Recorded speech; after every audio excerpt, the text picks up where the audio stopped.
Hi అండి, chicken fry చేస్తున్నాను. జీలకర్ర బిర్యానీ ఆకు వేసి కొంచెం ఫ్రై అయిన తర్వాత ఒక 4 ఆనియన్స్ తీసుకొని చిన్నగా కట్ చేసుకొని వేసుకొని మీడియం సిమ్లో పెట్టుకొని స్టవ్ ఫ్రై చేసుకోవాలి. ఇవి కొంచెం బాగా ఫ్రై కావాలి. ఆనియన్స్ బాగా ఫ్రై అయితేనే ఏ కర్రీ అయినా ఏ ఫ్రై అయినా కూడా టేస్ట్ వస్తుంది.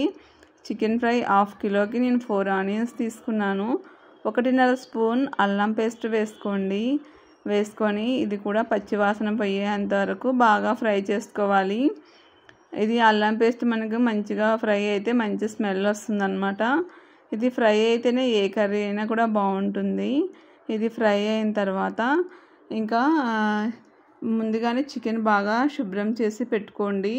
తర్వాత టమాటాలు వేసుకోవాలి. ఒక 2 చిన్న టమాటాలు వేసుకొని ఇవి కూడా కొంచెం మెత్తగా అయ్యేంత వరకు ఫ్రై చేసుకోవాలి.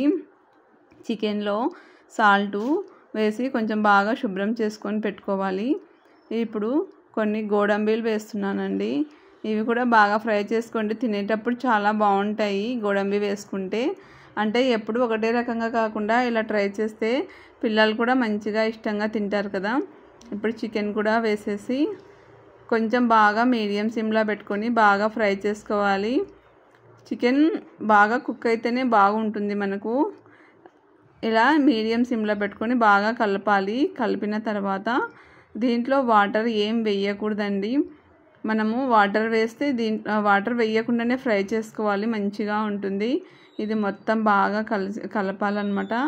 ఇలా కలిపిన తర్వాత కొద్దిసేపు కొంచెం పసుపు వేసుకొని కూడా కలపాలి.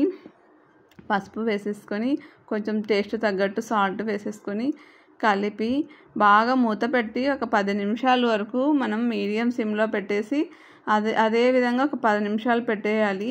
అప్పుడు కొంచెం వాటర్ అనేది వస్తుందన్నమాట. దీంట్లో ఉండే వాటర్ అంతా ఇమిరిపోతుంది మనకి. 10 నిమిషాలు చూసారా, వాటర్ వచ్చింది కదా. మళ్ళీ ఒకసారి కలిపేసి మళ్ళీ కొద్దిసేపు మూత పెట్టేసుకోవాలి. దీంట్లో ఉన్న వాటర్ అంతా ఇమిరిపోయే లోపల మనకి మంచిగా కుక్ అయిపోతుంది, ఫ్రై కూడా అవుతుందన్నమాట. ఇలా చూసుకోవాలి మెత్తగా అయిపోయిందా లేదా అని. ఇది బాగా కుక్ అయిపోయింది. ఇప్పుడు మనకు కావాల్సిన గరం మసాలా, ధనియాల పొడి వేసానండి. ధనియాల పొడి కూడా వేసేసుకొని కొంచెం చికెన్ మసాలా వేసుకోండి. బాగా ఫ్రై చేసుకోండి. ఇది కొంచెం బాగా మగ్గిన తర్వాత టేస్ట్ తగ్గట్టు కారం కొంచెం ఎక్కువగానే వేసుకోవాలి. ఫ్రై కదా, ఫ్రై కాబట్టి కొంచెం కారం ఎక్కువ వేస్తే బాగుంటుంది. నేనైతే ఒక 2 స్పూన్ల వరకు కారం వేస్తాను దీంట్లోకి. కారం ఎక్కువ ఉంటేనే మనకు టేస్టీగా స్పైసీగా ఉంటుంది. కొంచెం కారం వేసేసి ఇప్పుడు బాగా కలపాలి. తర్వాత కొత్తిమీర వేసేసుకొని కొద్దిసేపు బాగా మగ్గపెట్టేసామంటే చాలా టేస్టీగా ఉండే చికెన్ ఫ్రై రెడీ అయిపోతుంది. ఇది సైడ్ డిష్గా కానీ బగారా రైస్లో కానీ చాలా బాగుంటుంది.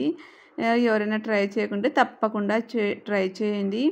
ఈ వీడియో నచ్చితే లైక్ చేయండి, షేర్ చేయండి. మన ఛానల్ని ఎవరన్నా కొత్తగా చూస్తుంటే మాత్రం ప్లీజ్ సబ్స్క్రైబ్ చేసుకోండి.